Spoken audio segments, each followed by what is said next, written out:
violent criminals who took part in the January 6th attack on law enforcement and the American democracy. On January 6, 2021, law enforcement defended this building against a violent mob. 114 Capitol Police were beaten and assaulted. 5 officers tragically lost their lives. One of the officers who lost their life was New Jersey native Brian Sicknick. I am also very concerned by this administration's budget proposal, which seeks deep cuts to the FBI, AFT, and DEA agencies who keep guns and drugs off of our streets. These agencies are crucial partners to our state and local departments. The proposed cuts continue to a pattern of behavior of defunding the police by this president. In the past, the first Trump administration tried cutting cops and Burns JAG programs that help with community. In FY 2018, the administration budget sought an 11% to cut Burns JAG. The next year, it proposed completely eliminating the cops office and cut the COPS program by over 50%. Then in 2020, it again tried to erase the COPS office. I strongly oppose efforts to dismantle these key programs that keep police officers and the public safe. Let me just begin by asking Mr. Hughes, many of the guns that are used to shoot officers as well as community members were illegally possessed. We must do everything that we can to get illegal guns off of our streets. Unfortunately, the AFT is hamstrung in its ability to trace guns used in these crimes. I recently introduced the Crime Gun Modernization Act to bring AFT into the 21st century by allowing AFT to electronically trace fire guns used in crimes. Can you please explain how modernizing crime guns tracing would give law enforcement a key tool to keep officers and citizens safe? Thank you, Congresswoman. Appreciate that and appreciate your support for enhancing federal law enforcement recruitment and retention, and that includes your leadership with the Law Enforcement Fair Retirement Act, which is a priority of FLEOA. The Gun Crime Tracing Modernization Act. Look, it's getting more sophisticated with guns, and we need to be looking at ways to track guns and see where these crimes are originating, where the guns are originating, and so forth. I know that we support a searchable nationwide way to be able to do this, to see where, to help identify trends, connect the dots, so to speak, on what's going on to make sure, especially with the ghost guns and things like that that are coming up, we have to be really careful here and ensure that we're protecting society from these dangerous guns. Thank you, and thank you for your organization's endorsement of my bill. I really appreciate your support. Thank you, Mr. Chairman. I yield back. Gentlelady yields back. I now recognize the gentleman from North Carolina, Mr. Knott, for 5 minutes of questions. Thank you, Mr. Chairman. It's great to be back in the committee. To the witnesses, thank you for the work that you do, the organizations that you represent, and the support that you provide law enforcement all over this country. And I must say, I'm a little bit surprised that the Democrats in this room and around this Congress are trying to paint the mirage that they actually support law enforcement, that they have law enforcement's back.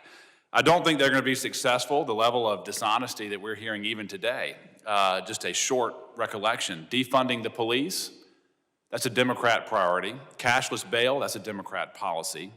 Weak laws and light sentences, that's a Democrat problem. Open borders, the Democrats defended that ferociously, and they continue to defend that policy in this very committee. No vetting admission into this country, that's a Democrat issue. Sanctuary policies, we saw that in very robust form all over the country in Democrat cities and Democrat states. And we continue to see that today. Look at California, look at Illinois.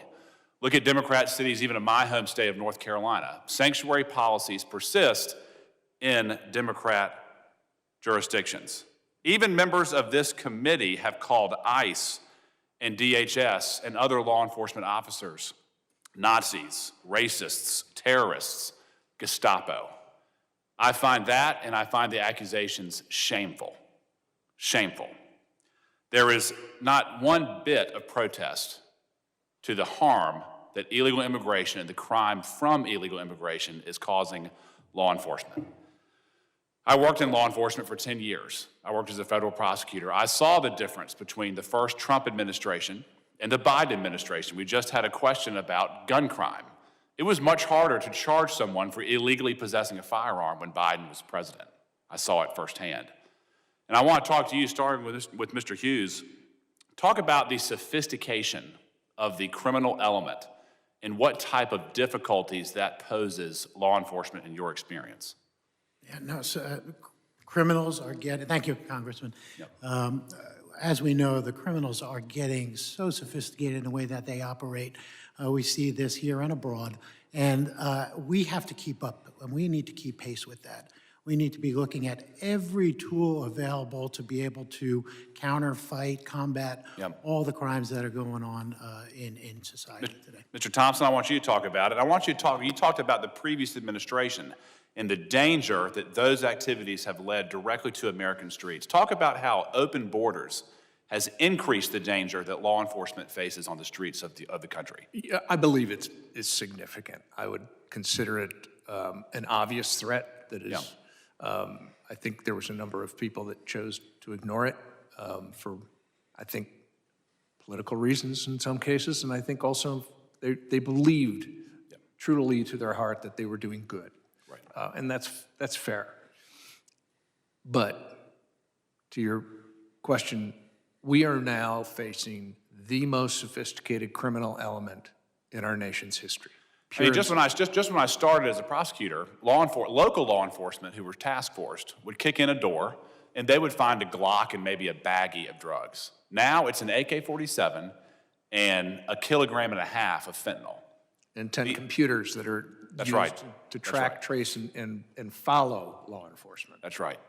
And the international element in local crime, it cannot be overstated. Am I correct? You're absolutely correct. It's everywhere now. And there's this perception that you're either a hardened criminal with an AK-47 over your shoulder or you're a law-abiding citizen. In my experience, some of the best criminals were the hardest to catch. That is a true statement, sir. Explain and they that. are also the most dangerous. Yes, explain that to the members. The level of dedication to the principle of the crime is driven by arrogance, ego, profit, and cruelty, in my estimation. Yeah.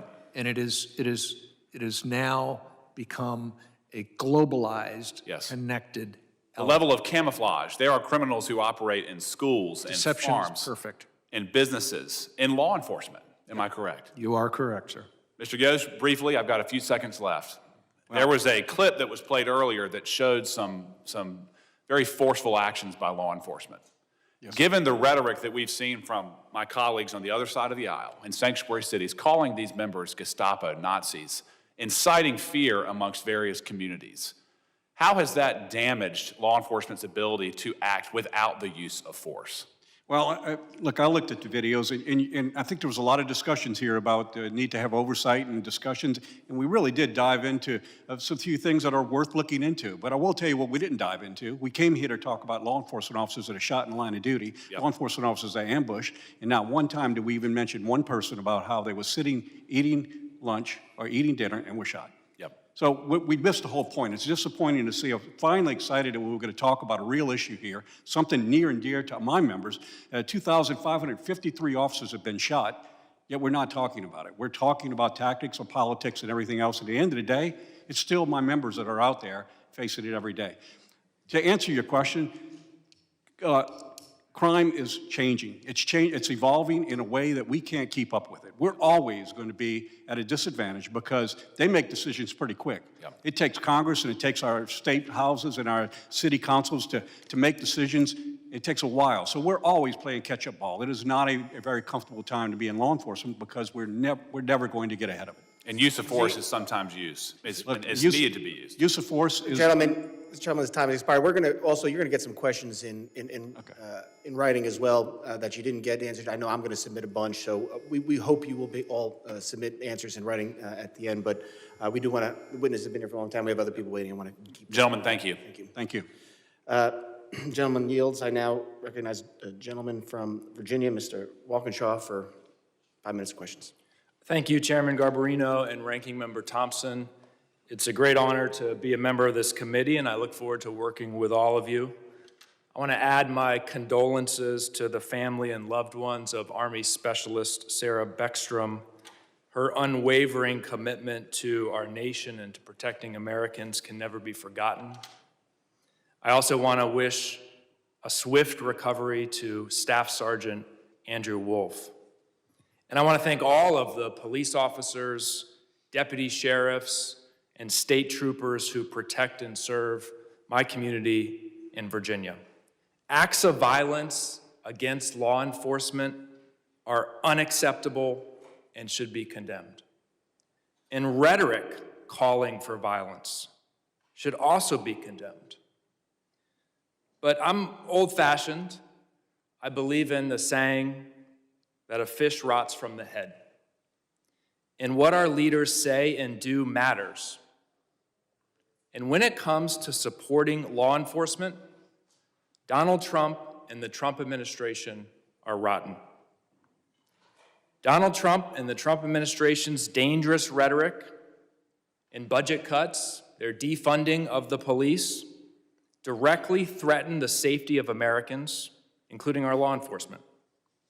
President Trump claims to support law enforcement, except when they're trying to enforce the many laws that he has broken. President Trump pardoned 1,500 January 6 rioters who stormed the Capitol and brutally beat, tased, pepper sprayed law enforcement officers, including one of our courageous witnesses here today, Officer Hodges. Brave officers with the Fairfax County Police Department from my district were also deployed to defend this Capitol during that insurrection. That department is listed on the plaque that Speaker Johnson and Republicans refuse to hang.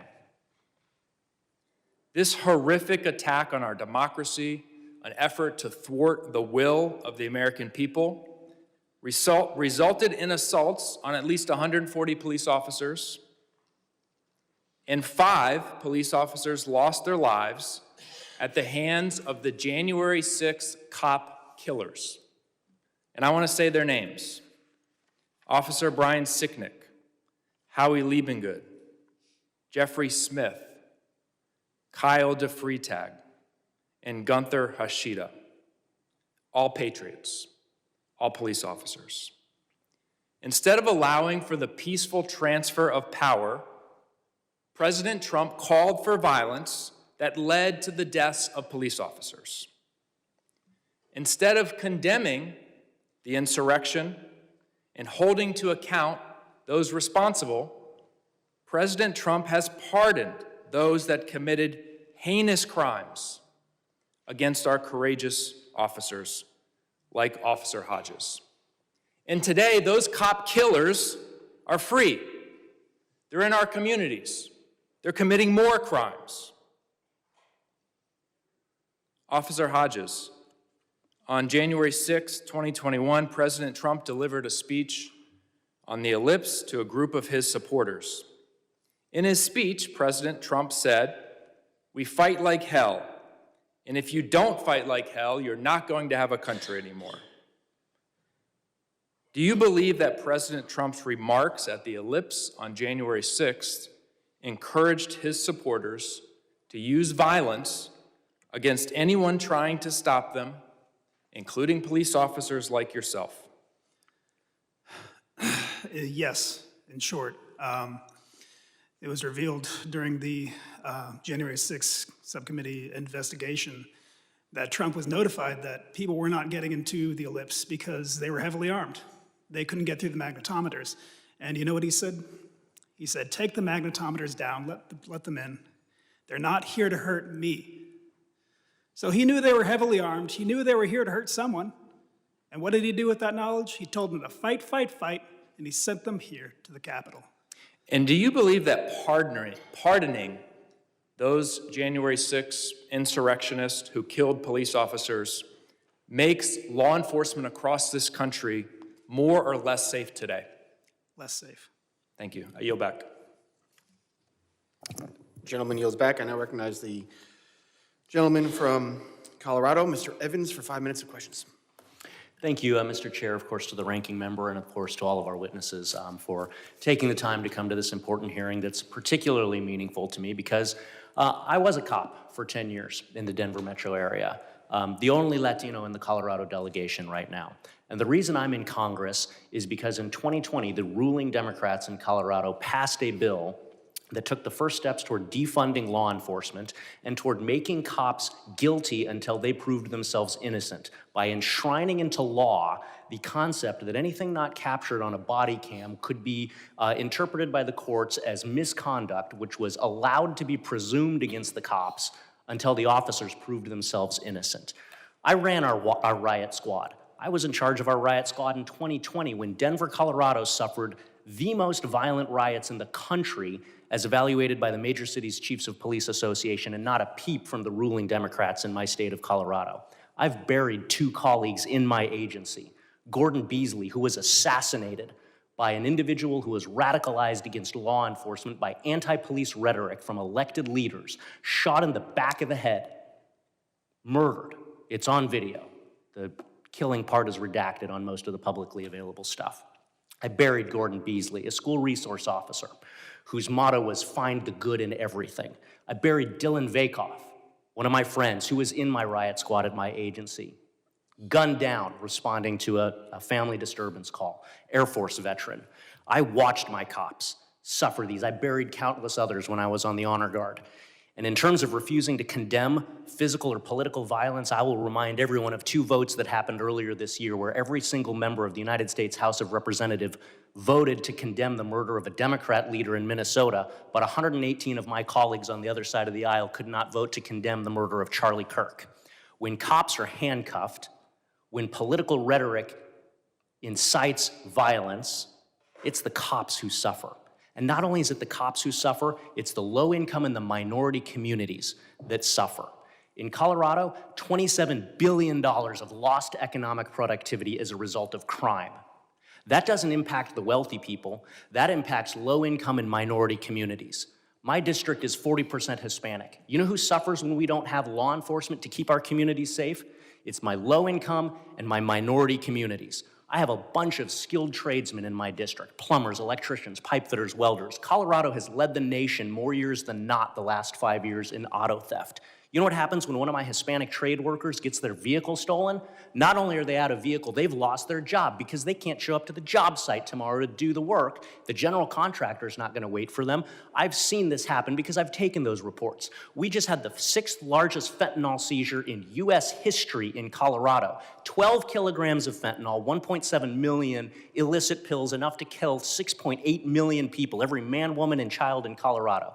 And it is because of the defund the police and sanctuary city style politics that I personally experienced as a law enforcement officer in Colorado. It's why I'm in Congress today. And lest we forget, every 15 days under the previous administration, more Americans died as a result of drug overdoses like fentanyl than were killed in the entire September 11th terrorist attacks. And that's personal to me too, because I am a combat veteran of the global war on terror. I deployed to protect this country, and to turn around and to see these cartels and these criminals and these peddlers of poison being able to run willy-nilly free in our communities because of defund the police rhetoric and because of sanctuary city and state policies is absolutely onerous to me, and it's onerous to my communities. It's onerous to the people that I have sworn oaths to uphold, to protect and defend as I uphold the Constitution. We know the impacts on law enforcement officers that all of this has. Cops experience their first heart attack at the age of 46. The average American experiences their first heart attack at the age of 65. Cops experience the physical, mental, moral, and emotional injuries of this job, and all of those things are made worse as a result of anti-law enforcement rhetoric. I got 44 seconds left. Mr. Yos with the FOP. I was a dues-paying member of the Fraternal Order of Police for 10 years. The rank and file, the union that represents rank and file law enforcement officers. Can you speak to the physical, mental, and moral injuries that cops suffer when law enforcement is villainized in the media and by elected leaders? 26 seconds. You know, I had somebody make a comment, too. I wish I'd thought of this, but I had somebody make a comment to me once before. He said, it's difficult to defend humanity without losing a little of your own. If you're not grounded, if you don't have the resources necessary to keep you grounded, then it's going to impact. And we see it. We see it happening all across this country where law enforcement officers have to deal with things that most people would like to think don't exist and somehow think that they can sniff their badge and it doesn't affect them. We're human beings. We're just average people asked to do occasionally some extraordinary things, and it has its toll on law enforcement. There's no question. So when you compound all of this together, it makes our job more and more difficult. And so you could see we lose more officers. We talk about how many officers we lost. That's why we're here. We lose more officers every year by their own hands than we do to police action. And that's the reality of it. That's where we live, and we need to recognize that we're damaging people. When we damage someone in the protection of communities, we have a moral and fiduciary responsibility to fix them. I could go all day, but we're out of time. Yield back. Thank you. Gentleman yields back, and I recognize the gentleman from Texas, Mr. Green, 5 minutes of questions. Thank you, Mr. Chairman. I thank the ranking member, thank the witnesses for appearing. I am the nephew of a deputy sheriff. I understand the haunting words in the line of duty. I've been to the ceremonies. I've cried. I appreciate law enforcement. I appreciate it to the extent that I think that a president who defunds the police ought to be sanctioned. I don't draw the line such that we exclude some people and include others. Let's not defund the police. I don't want to do that. But I do think that you ought to have the courage to say to the president, you, sir, are defunding the police when you take away hundreds of millions in grants, in programs. You got to have the courage to speak truth, not only about the people out in the street, but also the President of the United States of America, who has a greater voice than all of them combined. The ink was placed on the page on January 20th, before the president had his hands down from being sworn in by the Chief Justice of the Supreme Court. Before he had his hands down, he had his pen, and he signed a pardon. January 20th, barely in office. When are you going to condemn that? That has an impact on society. This is a reckless, ruthless, lawless president. You don't have the courage to say that. You glorify him.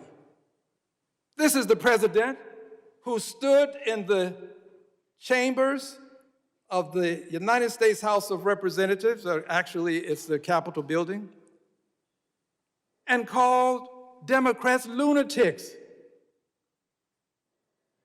No reprimand, no sanctions against the president.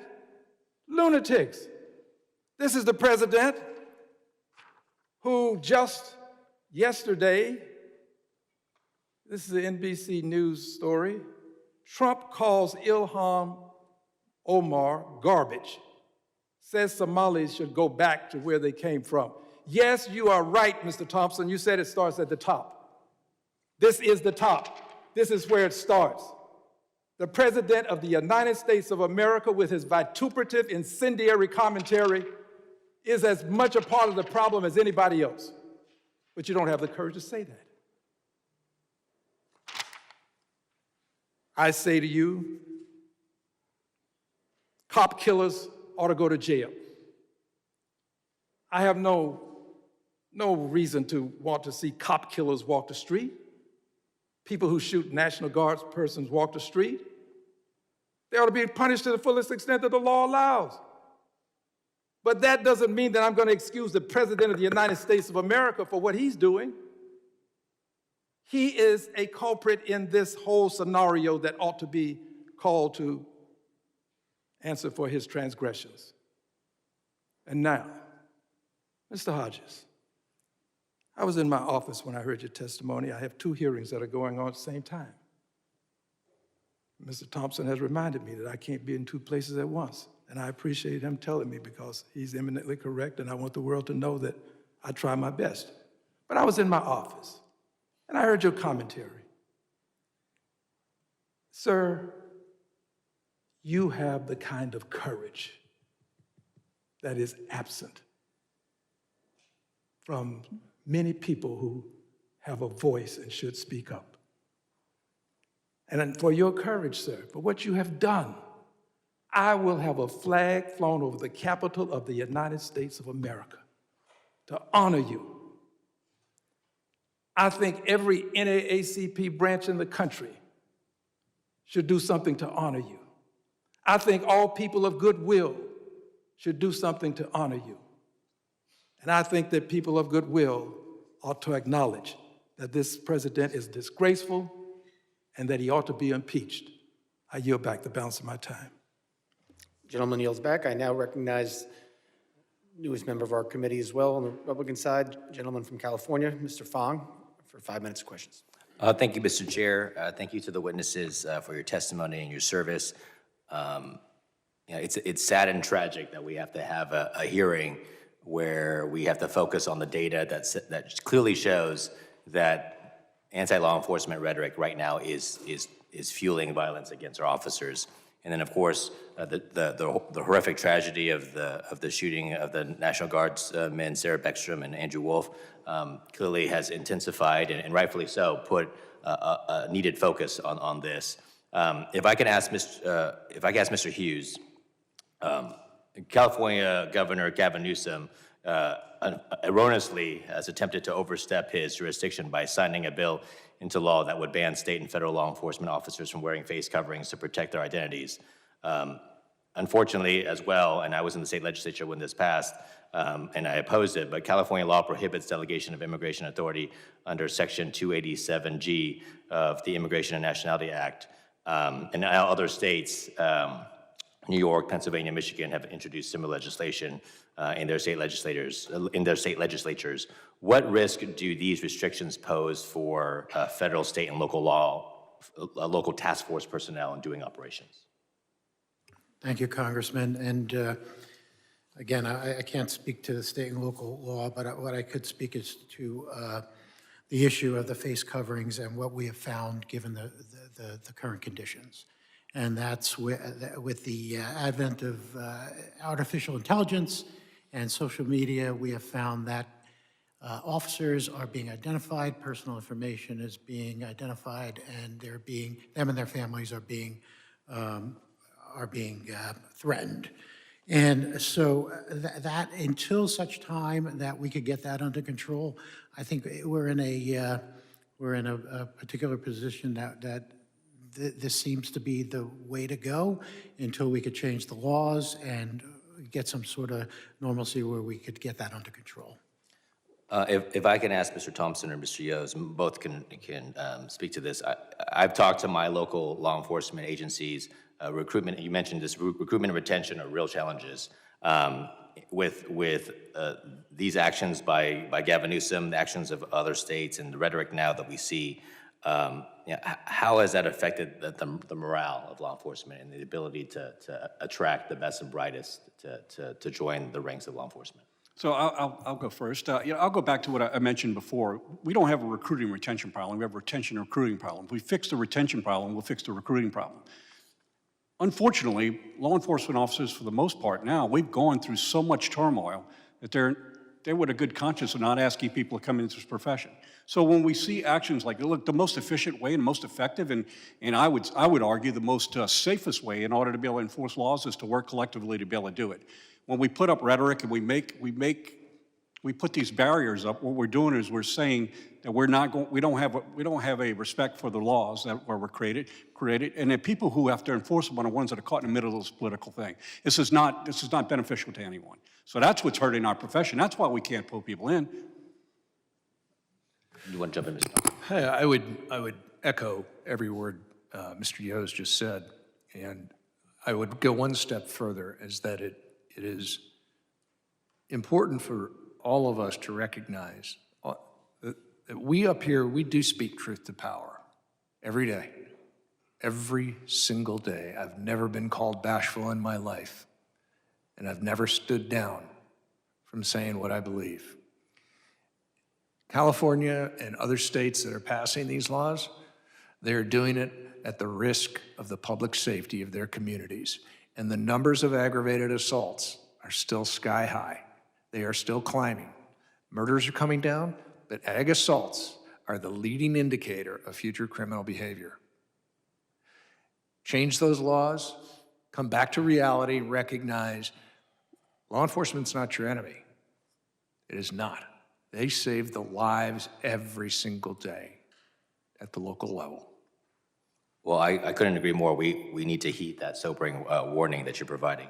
But with the time I have remaining, if I can ask you, Mr. Hughes, what are the challenges that you face on holding non-governmental organizations accountable when they actively distribute protective gear, such as face shields and goggles, before large anti-law enforcement protests? What challenges do you face with that? Okay, look, I'm not active in law enforcement anymore, but there certainly are challenges on all sides here, and making sure that we're holding people accountable. We have the intel that we're working with our state, local, federal partners, and making sure we're coordinating information and finding out what's going on and holding people accountable for their actions. Well, I appreciate the work that your members do, especially to protect my community and communities across the country, and with that, I yield back. Gentleman yields back. Mr. Chairman. Gentleman's recognized. Mr. Chairman, I ask unanimous consent to enter into the record a statement from the Federal Law Enforcement Officers Association and a joint statement from the Fraternal Order of Police and the International Association of Chiefs of Police condemning the pardon of January 6 rioters who assaulted Mr. Hodges and a lot of other people. And I had really wanted one of our witnesses to say that, but because they didn't, I want to enter it into the record. Without objection. Members of this committee may have some additional questions for the witnesses, and I want to thank you all four of you, for being here and for your service, and for answering the questions. You've been here for quite a while without taking a break. And if we have additional questions, which I know we will, we would ask the witnesses to respond to these in writing. Pursuant to Committee Rule 70, and the hearing record will be open for 10 days. And I just also want to recognize the two Capitol Police officers who've been in the back. Thank them for their service, keeping us safe here every day. Thank you for being here. And without objection, this committee stands adjourned.